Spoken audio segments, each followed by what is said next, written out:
Hi, everybody. Thanks so much for coming. We're going to give it a couple of minutes before we get started. But while we're waiting, we do have a poll up. So if you can go ahead and answer that question for us, that would be great. And then we'll get started in just a few minutes.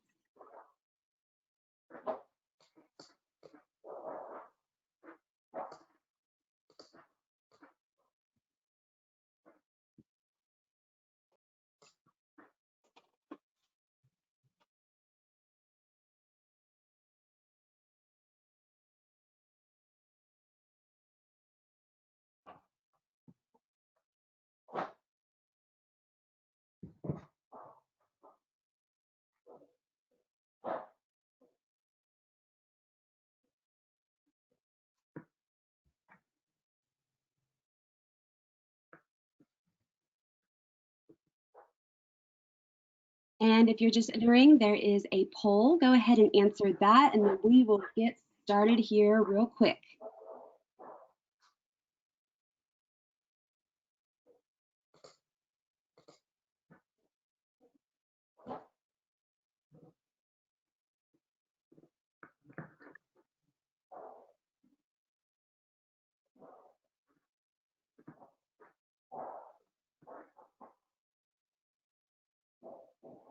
God, I feel like I should play some music like I did last time. Just while we're waiting. Makes everything better. I'll be honest, Cynthia, there's always music playing in my head. That's a different webinar subject.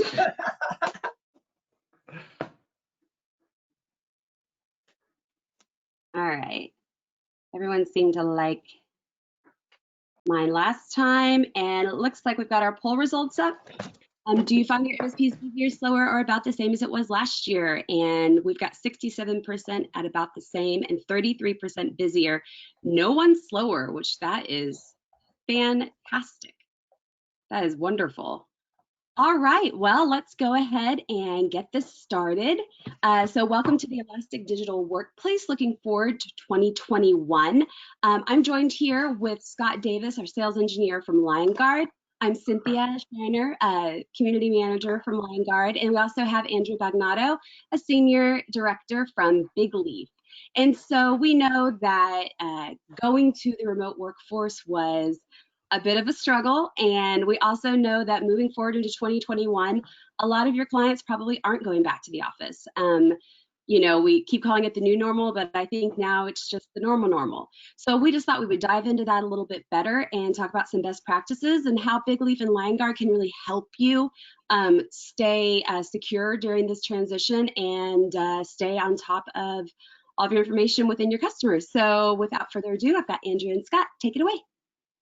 Oh, and of course, I'm sorry, I didn't say we will send the recording out at the end.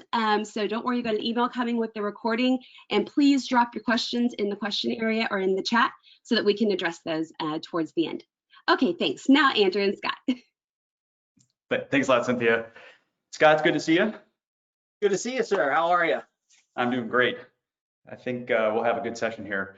So everyone, thanks for taking the time. If you're like us, we very much miss being in front of live audiences and also seeing just being out. So I think on the upside though, the theme of this webinar is really about opportunity. I think we've all as we were training, rehearsing for this, just kind of discussing how we would go through this, talking about the new normal, talking about all of this, and we all just kind of it's like, oh geez, it's like we can't hear that anymore, kind of poking fun at some of this stuff.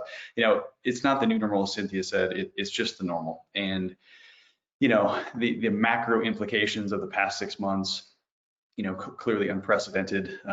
If you're like me, I could have probably done without living through an unprecedented global event, but it is now what it is, as the saying goes.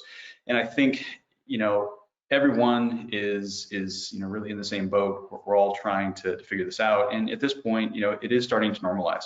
What we do in our professional lives, personal lives, and so really, as any other business environment would dictate. We just have to see it for what it is and start to innovate our way into what are going to be opportunities for all of us. And so that's the point of the conversation today. We'll take about 30 minutes just to go through some of our thoughts. We've got a fairly compact audience today. The nice thing about the current environment is we can do more of these webinars more often and kind of tailor the topics. Would love for everybody to be able to get as much out of this as possible. So in that spirit, we'll keep an eye on the chat window. Cynthia's going to help us do that, I think. And we want to hear your questions. So if we're going through a topic and something kind of piques your interest, or you want to kind of go into it more, you have an experience that you can share. I know chat window, it's hard to get all the detail out, but maybe just give us a snippet if it's a question or comment, and we'll try to incorporate that into the discussion today. So again, I'm Andrew Bagnotto. I'm the Senior Director of MSP Partner Programs here at Bigleaf Networks, joined by my esteemed colleague, Scott Davis. Hello, Scott. I lost my video window here, so if you're waving, I don't see it. And we'll just get right into it. So one of the topics that we've seen more of, and it's a topic that's out there, it's in certain circles I've been sort of following and tracking throughout the last several months, is this concept called the elastic digital workplace. And it's a fancy sounding topic for what amounts to the way that all of us are really being flexible, right? All of us, all of our clients in many cases are having to be flexible with how the workplace is set up. And certainly earlier in the year, mass migration to as many that could work from home did work from home. I think now we're seeing, or at least over the summer, we saw some hybridization.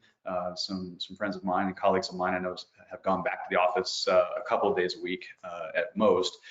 And now we've kind of got what amounts to a hybrid, smaller populations of those in the office at any one time, combined with a lot of remote working, right? Oftentimes out of a home or something like that. So I think this the dynamic change in workplace location is probably putting it mildly in a lot of cases, but it's really of course it's changed massively how we have to conduct our businesses, how our clients are conducting their businesses, and even for I talked to a partner the other day, and this partner has a lot of office-based clients, a lot of industrial or production-oriented workers in their client base, and those jobs clearly aren't as easy to move in a different location. So they're staggering some of the shifts. Sometimes some of the work is now done from home, even for those businesses. So just adjusting to that.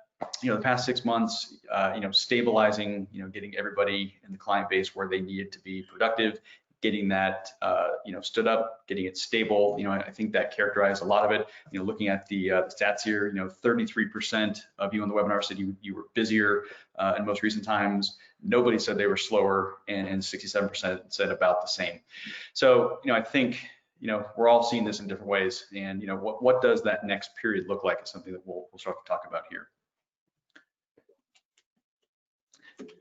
Yeah, Scott, let me discuss. Sorry, just to kind of chime in there with that, Andy. I think the most dynamic aspect, or the most surprising aspect of that change in the workplace location, was just how quickly businesses and MSPs had to make it happen for their clients or their end users. And I think that was, the biggest challenge that we faced early on during COVID-19 was, oh my God, we've never considered about letting people work from home, despite they've been asking for years. And now all of a sudden it's, well, the government's mandating that, hey, if we want to continue to function as an operation, we're going to have to change our ways and allow these people to work remotely, allow our employees to work from home, or we might as well just close our doors now. So it's that dynamic shift, that rapid shift, that really opened up the door to the executive teams really thinking about more than just the workplace within their walls. And that's where now the reliance of remote productivity comes into play, as now it's not just being in the office and being able as a CEO, as an executive, to walk up to someone and say, hey, how's that project going? Now it's, you're clicking the button in Zoom, or you're sending a Slack message, or you're picking up the phone to call them. And it's you know, for a lot of executives, it's really hard to make that transition when for so many years you're used to being able just to walk up and just have that conversation, see where the project's at, see the visual aspect of the progress. And that's one of the hardest things, I think, for employees to show when they are remote, is that visual aspect of, look, I'm making progress. I don't need you slacking me every 5 minutes, because you don't have that visual aspects. And I think that's so much of the reliance that we saw early on. And I think there's been great advancements with the adapting of, you know, the communication tools that we have, you know, from Microsoft Teams to Skype or Slack, have really evolved to allow this type of communication in a constantly evolving, you know, uniform. And then you have tools like today we're on GoToMeeting, GoToWebinar, Zoom. You know, these are brands that have been around for so long to allow just, you know, that quick video chat, and they've become so much more. But Andrew, anything to kind of chime in? I know Bigleaf does some great things too. Yeah, you know, I think in terms of, you know, redefining communication, you know, you're exactly right in terms of, you know, just I think the term I've read recently that resonates is, you know, serendipitous interactions, you know, the sort of accidental interactions that get had, whether, you know, passing in the hallway, right, at the coffee machine, what have you. You know, I think, you know, it's easy to undervalue some of, you know, the work that gets done in that fashion, you know, some of the more casual interactions. And so I think you're absolutely right, those little things are big. But, you know, you and I right now, for example, you know, if this were an ordinary webinar day, I would have been, it would not have even been a question if I was going to be at the office, right? I need the resilience, I need the robustness that, you know, a proper, you know, business grade environment gives me. And, you know, if anything would have gone wrong, if I tried to do it remotely, you know, sometimes, you know, might have been traveling and trying to make it work, the risk was too high. And so that's a massive shift to today, right? When all of us are either, you know, attending webinars, giving webinars like this, and the criticality of now being able to do this from a remote location is made even more, you know, more serious. And so we've been saying, you know, around Bigleaf, you know, we're enabling, you know, an enterprise grade connectivity in, you know, now not just, you know, the SMB, you know, the MSP client offices, but now increasingly we're being asked to do that at home. And, you know, being able to, you know, as all of us have done, we've all had to scale what we do. You know, most of our partners would not have been very excited to talk about doing anything in the home before. And now, you know, that conversation has changed. You know, I've been trying to talk to as many partners as possible. I don't think, you know, my sense is that it hasn't coalesced yet around a defined strategy, but, you know, the communication part of it is huge. You know, I spend, like a lot of people, you know, hours and hours a day on Zoom, and, you know, it's a big deal, and making sure that these things go through right now, that there's no jitter, no latency that's making you unable to hear me. It's huge, because if that's happening, we're not having this conversation. It's just not happening, right? Much less any other, you know, kind of productive work that happens throughout the day. So agreed. So, you know, looking at the new concept of architecture, you know, Scott, you know, how are you guys in Liongard, how are you seeing that? So no, absolutely. I mean, the way I always like to picture this conversation is, you know, let's go back a year. And when you think of what your technology architecture was, it was all in this big closet or this room, probably in the center of your building, or just some coat closet that was converted to a server room. The closet. Everyone loves the closet. You know, yeah, that's right. It's all sitting there. Yes. And in there you have your firewall, you have your switches, you know, all the infrastructure is right there. And IT people love that because they can get their hands on it, they can manage it. But technology, obviously, when everyone shifted to working at home, now it's not just the internet connection I know I have. Now I'm dealing with, you know, employee X's internet connection, and they live right next to a farm, and employee B's connection that, hey, they're in the center city. So there's so many different dynamics and so many differences in just the internet connection alone, that it may be great for employee B, but employee A's have nothing but troubles with speed for certain aspects, like video calling, for example. So, you know, the challenge of technology is so much harder, but the technology architecture is, now you're relying security on, you know, that person's, I'm going to use Comcast as an example because I think everyone knows Comcast, as, you know, now everyone's relying on that Comcast firewall as a tier of protection for, you know, your data.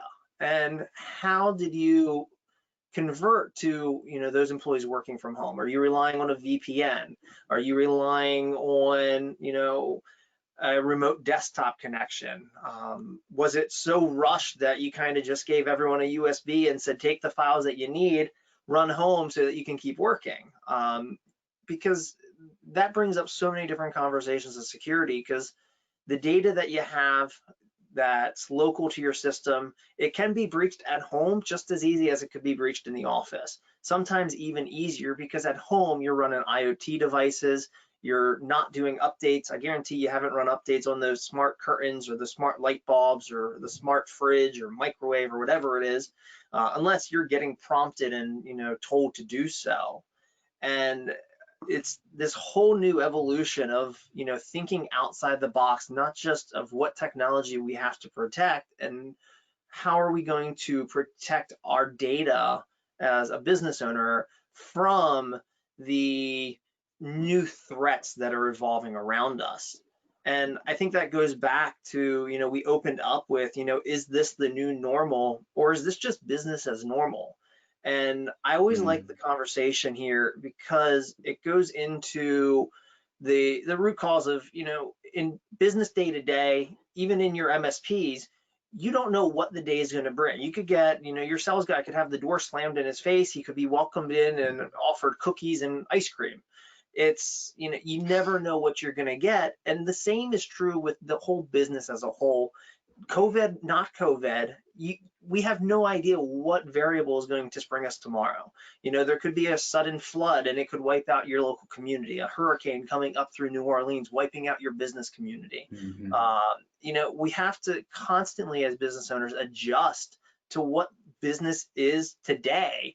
And that's what normal is. And I think we're trying to predict, what tomorrow is going to bring, because that's really the root of your business, because you're trying to tailor your services and your products to not just today, but what tomorrow is going to bring. So I don't like the phrase new normal, because in my mind, business owners should always have been thinking proactively and trying to predict what the future is so that your business can succeed. But Andrew, I know we had a long conversation, kind of the new normal or just business as normal. You want to chime in with anything else? Yeah, I think, some of the things that, we've got some great data around, some of the, talking about remote connectivity, remote users, it's interesting to see how that migration has happened, and maybe more broadly, where does productivity happen? And we talk about architecture, for so long, everything's been on premise, that was how we did it. There might've been some co-location facilities that had our redundancy, to your point, Scott, it's not just, these kinds of events, it's also, acts of, Mother Nature that have, similar impacts. And in any event, adjusting to whatever becomes, the new regular. And I'm trying not to say new normal, because it's just what we've got. It's funny, you start to settle into it. But this is just what we have, and it is an opportunity. And the need to conduct business, it's it rolls through. Today it's a little different than it was, a lot different than it was in some cases. But I think there's a chance here to do things. We call it outmaneuvering uncertainty, and it's just the whole program and concept of resilience, right? Meeting business where your business is. Doing the things to support your clients in any given environment or season, really. So having resiliency, being able to have thought ahead of certain things, that's just good business. Right? It doesn't take a special event for that to still be a prudent way that really most of us have always operated our businesses. So I think by doing some of these things, some of the solutions, shameless plug here, but some of the tech that Liongard and Bigleaf provide, it helps put you on a more call it stronger foundation, right? It's giving you tools, your team tools, it's giving your clients some tools to do their most productive work. And I think that really is in any time period, that's always the name of the game. That's no different today than it was, at any other time. So, we talk about, management and monitoring challenges. not being able to walk down the hall, or even, a lot of cases, our partners, they weren't really ever walking down the hall exactly right for your clients. You're probably remoting in, but even that now is different. You may not have someone, on site to do things. You've got different, employees are now more mobile. It might be a home environment. And so, the variables that we've all been used to, different. Some of the things that we knew we could count on environmentally, you had a client in a certain place, that their office is prone to certain things, whether it be, variables like power or networking or other things, you could count on those, and whether you may not even realized it, but it was all part of it. Now it's different in a lot of cases. Now with the workforce spread out, we've got to do things around monitoring that are different, and having visibility in being able to diagnose things correctly is critical. On the Bigleaf side of the world, when network abnormalities happen, when it, once it leaves, the perimeter of the site, whether it be an office or home office, there's a lot of uncertainty there. The problem still remains. The user is still having challenges. They can't do their work and be productive. But now, your ability to diagnose that, right, and make it further towards a resolution, it's different, and it becomes even more important, I think. So just because, the varied challenges. So I think, when you look at the solutions you need to go after, being able to manage them well, be able to manage them across a variety of situations, whether you're remote or your users are remote or in offices, is important. So I think it's coming back to this word, scalability, being able to scale with the various scenarios is critical. Scott, how do you guys look at that at Liongard? Yeah, before I jump into that, I want to bring Cynthia back, and I think we have another poll question I want to throw in. Yes. Cynthia, you still with us? There we go. So here's the second poll question. What was your biggest challenge in adapting to work in 2020? Was it the rush deployment for at-home work? Was it a ransomware or data breach? And it's okay, because many businesses across the globe, organizations, government, schools, went through a ransomware or data breach this year. Was it inventory to allow staff? I remember when COVID just hit, I saw MSPs posting constantly where they were having trouble finding laptops and webcams. In fact, Amazon webcam prices skyrocketed. You had staff issues. It's going to happen. Not everyone has the mentality to work from home remotely. Or if you have something else, post it in the chat, share with us. I'd love to kind of see what everyone's feedback is. And we'll give it another second here, and we'll go ahead and close the poll. But Andy, what was kind of your biggest challenge going through 2020? Just trying to meet our partner base where they are. I think we take for granted, we all get into a predictable path, and I think it helps us cut down, on the workload sometimes, right? We're used to doing certain things, and we set ourselves up mentally, if not, with our teams and tools accordingly. And I think when that gets disrupted, no matter what that disruption is, it's just hard. It's hard to get out of the groove and not suddenly be an expert. Once you're used to certain things, we all take a ton of pride in being experts in this field. And when certain gaps arise or certain changes come up quickly, it's just harder. It's harder to be an expert. So it's a challenge, but also it's it can be difficult, but also it can be an opportunity. It can be, mastering that challenge can certainly bring out the best, I think, sometimes in teams. So what do we have here? I think my biggest challenge, sorry to interrupt you there, was really, finding the borderline between family time and work time. Working from home, I actually found myself working more than when I was driving to the office. Because it's no longer, now there's a commute. It's I'm home, okay, I'm sitting down and I'm working. Or days that you're just kind of burnt out. I'll be honest, there was a couple of times I found myself on the couch watching TV, and next thing I know, I woke up after a 20-minute nap. So on absolute both sides. But staff issues, I could see the second example there as being a staff issue, falling asleep a little bit. But to the first point, I did find myself, and my wife pointed out that I am working more now since my home is the office as well than anything else. But 25% off, so finding some inventory and the rush deployments. So let's go back to the deck. And the conversation that we were talking about was really how Liongard has really empowered our partners to handle the transition from what it was pre-COVID to now COVID, and ultimately looking forward. And Liongard's suite of management and monitoring is absolutely essential, or a crucial component, because what we're doing is we're looking and we're analyzing all the data from your cloud services like Office 365, Azure, AWS, across the line, a whole bunch of cloud inspectors. And we're also looking at your local inspectors, like your servers, your local Active Directory, your firewalls that are in your remote locations, networking equipment. And what we're doing is we're pulling all that information together and we're putting it into a single portal that you can now create metrics, and from the metrics create actionable alerts. So like Office 365, one of the most popular examples I think that are out there, is with a phishing email. So many phishing emails don't just go in, phish the email. They're actually setting forwarders up in Exchange that are, saying, hey, if something comes in and it's billing, or it billings in the keyword or the subject line, to forward it to this random Gmail address. Well, the Liongard tool has pre-built settings in there that will alert you if there's a change, addition, or deletion to any forwarding rules. And that's just kind of one example as a whole of what Liongard's power really is.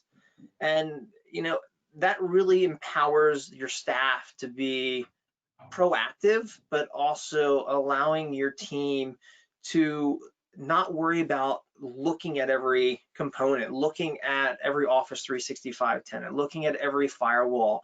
It's giving you all these metrics, all this data in that one panel, so your teams can actually work smarter and not have to do the tedious tasks that they were doing before. And checking firewalls, going through client information. It's a lot harder when you're not allowed to visit the client site to, dig into the firewall. Getting all those metrics right up front is crucial. So that's what I have. Andrew, do you want to wrap it up?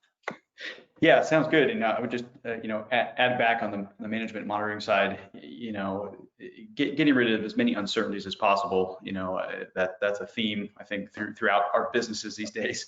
And, on the Bigleaf side, I would just echo some things you said, Scott, which is, for us, connection challenges, why am I not able to do my work from home, right? What kind of network connection challenges are coming up? On the Bigleaf side, same thing. We're giving you a lot more visibility. We are a quality of service and connection resilience solution. That's what we do. But the visibility that we give throughout that entire scope is huge. So, no more when, the network is not working, why is the connection not going through? Being able to really dig into that, right? And also working with our support team if need be, right? We're very accustomed to, taking a very, involved stance with our partners and really helping you get to the root cause. Often that's not, that's an ISP thing, being able to even take on an ISP, right, and challenge what may be happening in their network. That's a big deal, right? We've been able to resolve a number of standing issues even, right, that happen to be in the network that, the kind of visibility we have, we can say, look, here's what's going on. So I think, some of these mysterious things that sometimes happen, being able to address more of those is really the foundation of what we do, big part of our solution offering.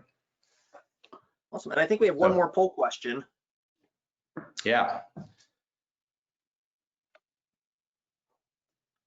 Over the next 6 months, do you believe things will be back to the old way? Things will continue to be this new normal, or a variation of the two, or it really doesn't matter because I have a business to operate? Obviously we talked about this in pretty good detail, but definitely interested to see how everybody attending feels. Yeah, very curious here.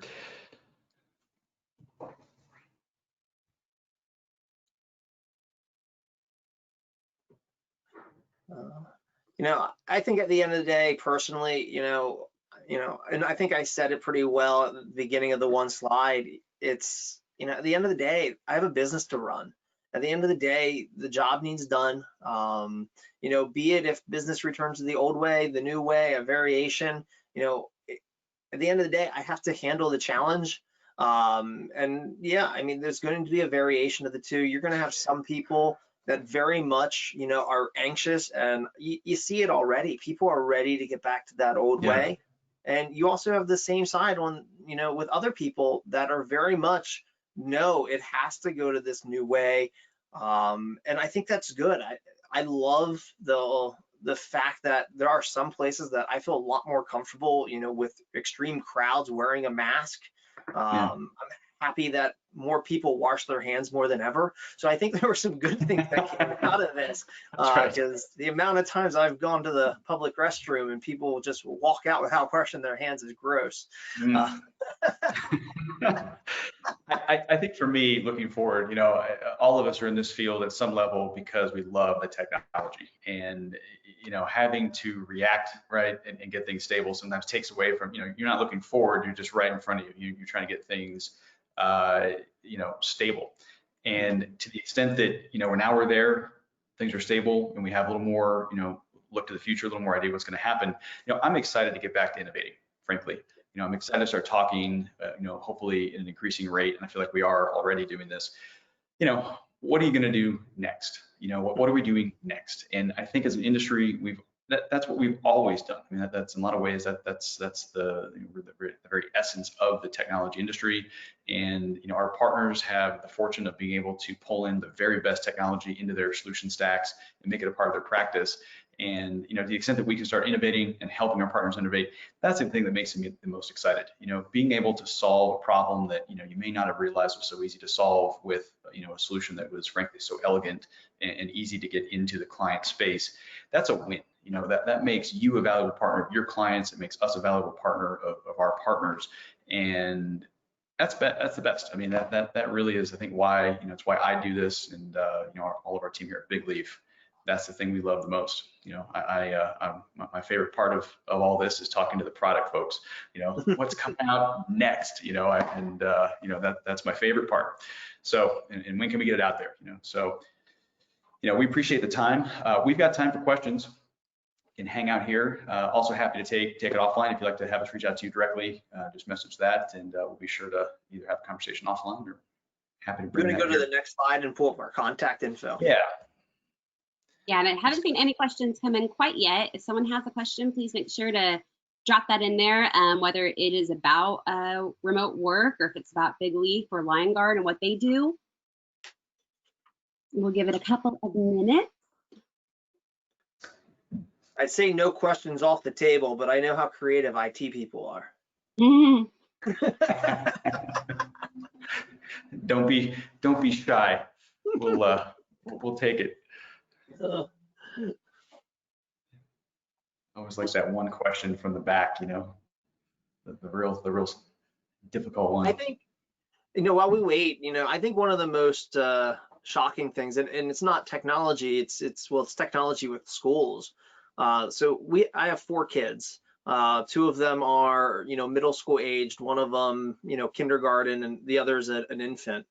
But the lack that I've seen with cybersecurity training coming to them, or the do's and don'ts with your passwords and stuff like that, it's really been lacking, at least in the school districts that I've experienced with, or that my 2 kids go to. And I've had conversations with the IT director for the schools, and I think they felt very stressed over everything because there's so much back and forth that it's hard to plan when there's so much uncertainty. Mm-hmm. And I think that's when it comes to play, that you really just have to plan for everything and, see which way it goes. But it looks like we got a question over chat or something. I don't know, Cynthia, can you? Let's see. Okay, so when an employee has a Bigleaf home office, how is the IT department securing data? Oh, that's a good question. So, I think there's a couple different ways to look at that. So, how are we securing data? The nature of our solution, and I'll start. I'll start on this one. If I can refine it, feel free to keep typing. We sit in the home office. We'll sit behind the ISP hardware. So, if it's a cable, it's a cable modem. We'll sit behind the cable modem. In between there and the wireless access point. And we're not involved in securing that data. So if there are site-to-site VPNs going on, that's still going to be initiated and terminated by the standard VPN components. We won't interrupt that. We'll pass it through and give it an appropriate quality of service rating or ranking, I should say, and push it through at that priority level. So in that sense, we remain very security neutral. And that is one of the core benefits of the Bigleaf solution. So whether it be the home office or if it's back at the standard main office, we won't require our partners to adjust what they're doing on the security side. So you can keep doing what you're doing. You've taken a lot of time to vet what you're doing on the security side, firewalls, etc. We won't make you change that. We're meant to be very seamless in that way. Okay, and then just to wrap it up, Scott, why don't you answer the same thing for Liongard with a home office? What does Liongard's, data, how is that helping you with security? Yeah, I think I covered it a little bit earlier, but Liongard's, whole mantra is, that data collection to help businesses organize the data and make sense and get knowledgeable and good, useful information out of it. So you're not filling your support tickets, your support boards up with noise of all these alerts. You're able to go into the metrics, set the thresholds that really matter to you and your best practices, and get the alerts that actually matter, that you have to be alerted on, so you can resolve the issues. Like the email example, hey, an external forwarding rule has been set up and it's going to send scottmoney.gmail.com or whatever, which I recommend BCC that, all day long, send scottmoney@gmail.com. I'm not going to get the email, but some guy named Scott that does have that one set up is going to love you. But no, it's identifying the threats that as IT professionals, we should be keeping an eye on and checking, that we find ourselves so often, we don't have time to check. And I was there, I spent 6 years in the MSPs, and 15, 20 years in enterprise IT before even that. And we find ourselves that we get so bogged down with projects, so bogged down doing support tickets, that we forget the simple tasks of, the things that take time, that are just kind of, if I don't do it, I'll do it tomorrow. Here, Liongard is doing it at least once a day. It's scanning through it. There's over 44 inspectors that we have, 44 in production, but we have some in our preview in our labs area that you can play with. So there's a ton to see with Liongard. Definitely shoot me an email. Visit liongard.com to learn more. And on Bigleaf side, visit bigleaf.net to learn more. Absolutely. Still your thunder, Andy. Appreciate that. All right. No, and go ahead, Andrew. no, I would say, and I'm always happy to have a conversation too. If it's a quick phone call, or if we want to engage over email, whatever it might be, small question or larger conversation about things, those are always very great, relationship calls. And even if it's not sale related, of course, even just cover the tech and just talk things in general, those are great opportunities. As we all try to figure this out, learning, it has got to be a huge part of it, and there's no I think we can all learn from each other. Lately, especially, conversations have been great. There's a chance to hear what's going on out there. We can all share, what we're seeing and share best practices, and I think that's always a win. So absolutely. All right. Well, we don't have any other questions at this time. So huge thank you to Andrew and Scott for this very informative 45 minutes, hour, where are we at? And thank you to everyone that showed up. Again, we will be sending out a recording of this so that you have an opportunity to review any information that you want to ponder on a little bit more. And of course, visit liongard.com and bigleaf.net. Thank you so much, everyone. Have a great day. thanks, everybody.